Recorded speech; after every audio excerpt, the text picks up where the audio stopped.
a windy Old Trafford waiting for Alexis Sanchez to complete his move to Manchester United from Arsenal.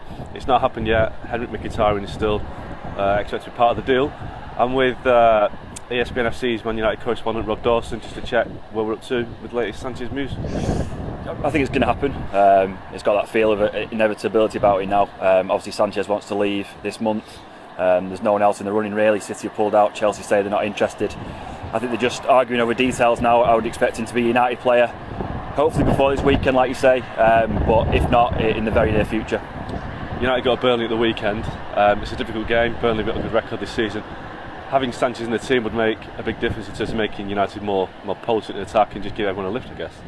Yeah, I mean, and not just that game, looking ahead to the second half of the season, obviously there's a bit of a gap now between City at the top of the table, and the optimism had drained away a little bit over Christmas with those 3 consecutive draws, but the feeling at Old Trafford on Monday night after the Stoke game was that optimism is back now. You know, lots of the fans think they're going to sign Sanchez, and he would be a massive boost. You know, he brings goals, and been one of the Premier League's better players in the last 3 or 4 seasons, and it'll be a massive boost for Mourinho, the fans and the entire club. Now, a day like today, you know, a windy Manchester, this is the sort of kind of day that Henrik Mkhitaryan wasn't really suited for, and I think as an Arsenal player, he does seem to have that kind of Arsenal DNA. You know, he's a nice ball player, doesn't really work too hard. He's a bit Mesut Ozil, Sami Nasri, I don't know, Santi Cazorla. He's a player that looks like to be born to play for Arsenal. Yeah, I mean, there'll be question marks about where he's going to fit in at Arsenal because of all those players you just mentioned. They've got an awful lot of very similar players, it feels like.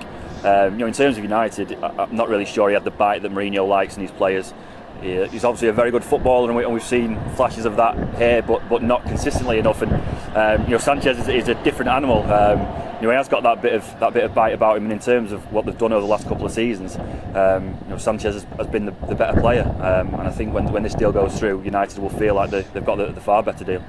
So as negotiations draw to a close, I'd expect Alexis Sanchez to make his debut either at Burnley at the weekend at Turf Moor, or at Yeovil the week on Friday, where potentially he'll make a debut in the number 7 shirt, which obviously it's a famous shirt. United, Cantona, Beckham, Ronaldo. Less so in recent years with Angel Di Maria and Memphis Depay, but Sanchez is the sort of player that can live up to the hype.